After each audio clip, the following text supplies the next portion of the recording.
Voilà, je m'appelle Tabea et puis je suis actuellement à la HEP en dernière année. Et puis ce que j'avais envie de partager aujourd'hui, c'est quelque chose de tout récent que j'ai vécu il n'y a pas très longtemps. Et du coup, en fait, mon dernier semestre à la HEP était très dur. C'était pas de tout repos. Il y avait beaucoup de travail et puis je me sentais juste en fait dépassée et submergée. Et puis j'ai un jour une amie qui m'écrit et puis elle me dit « Ah mais Tabea, mais comment tu vas ?» Et moi je me suis dit « Bon, je vais jouer la carte de l'honnêteté ».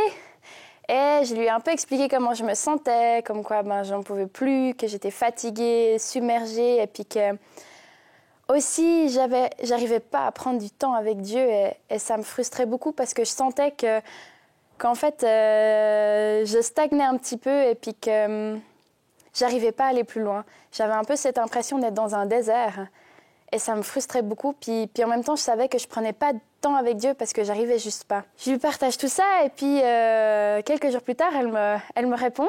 Puis je sais pas vous, mais moi j'aime bien quand je vais pas très bien, qu'on me caresse un petit peu dans le sens du poil et puis qu'on me dit « Ah mais Tabea, c'est ok, c'est normal, on a des moments comme ça et puis c'est pas grave si tu n'arrives pas à prendre du temps avec Dieu. » Et puis en fait, c'est pas du tout ce qu'elle a fait. Au contraire, elle est plus venue un peu me confronter. Mais c'était tellement bon. Je sentais vraiment dans ses paroles, c'était ce qu'il fallait. Ça venait de Dieu et c'était tellement rempli d'amour. Et puis en fait, dans son message, elle me disait « Mais Tabea, prendre du temps avec Dieu, en fait, c'est quelque chose que nous, on a besoin en tant qu'être humain. Et Dieu, il n'a pas besoin de ça. Si on prend du temps, avec lui, c'est parce que nous, on en a besoin et que ça nous fait du bien et ça nous amène plus loin. Et puis, on peut travailler des choses avec lui. Et c'est vraiment pour notre bien-être. Et puis elle a développé plein de choses comme ça. Et puis moi, j'écoutais ce message et en fait, je savais qu'elle avait raison et ça me faisait tellement mal. Et puis, je pleurais. Et en même temps, je me rendais compte un peu de toutes les excuses que j'avais un peu ces derniers temps, comme quoi j'avais trop de travail, que je vais encore finir ça, et puis de toute façon j'étais fatiguée, ou bien j'ai juste besoin de regarder un film, puis ça me faisait mal. Et je pense qu'il y a aussi énormément de culpabilité qui était là. Puis le soir, je sentais que j'étais encore vraiment au fond du bac, et puis je me suis dit, mais ouais, ça va jamais aller. Et au bout d'un moment, je me suis dit, mais ça va pas. Je veux pas rester dans cette attitude-là. Je sens que c'est pas juste et je sens que ça me fait pas du bien. Et je me suis dit, la seule manière de sortir de ce tourbillon de moi, mon problème, ça va pas, c'est de prendre ma Bible et puis c'est de lire Apocalypse. Parce que Apocalypse, c'est tout à propos de Dieu. Et ça m'est vraiment venu comme ça. Et j'ai commencé à lire et c'était tellement bon. Où je sentais qu'en fait, Dieu, il venait mettre le doigt dans plein de choses dans ma vie et me dire, mais il y a ça que j'ai envie de changer, Tabea. Et il y a ça encore. Et puis, je me suis dit, mais les prochains jours, il faut que je prenne ces rendez-vous avec Dieu le matin, le soir. Et c'est ce que j'ai fait. Et c'était juste tellement bon.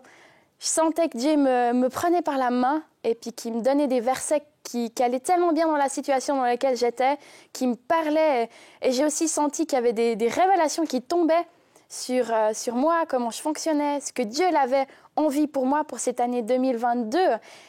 Et en fait, j'étais tellement bien. Il y avait tellement de joie et je sentais qu'en fait, c'était le moment, que c'était juste. Et il y avait aussi tellement de reconnaissance pour ce temps que j'ai pu avoir avec cette amie, où j'ai pu écouter son audio et j'étais confrontée, oui, mais c'était juste. Et c'était comme si il y avait eu quelque chose qui était venu me réveiller. Je sentais que ma foi, elle était en train de nouveau grandir, qu'il y avait un feu nouveau, il y avait une compréhension nouvelle. Et j'étais juste tellement reconnaissante pour ça. Et puis aussi, ce que je me suis rendu compte, c'est que des fois, on a tendance à rester un peu dans notre problème, dans notre bulle où il n'y a plus rien qui va, et puis on est triste, puis on veut rester là-dedans. Et j'ai vraiment senti que Dieu me disait, mais non, Tabea, c'est le moment de lever les yeux, de regarder vers moi, et puis de juste aussi recevoir ce que moi je vais te donner. Mais il faut que tu lèves les yeux. Et c'est tellement bon, et j'ai juste envie de vous laisser cet encouragement-là, quand il y a ces moments difficiles, de ne pas toujours être focalisé sur le problème, mais de vraiment lever les yeux.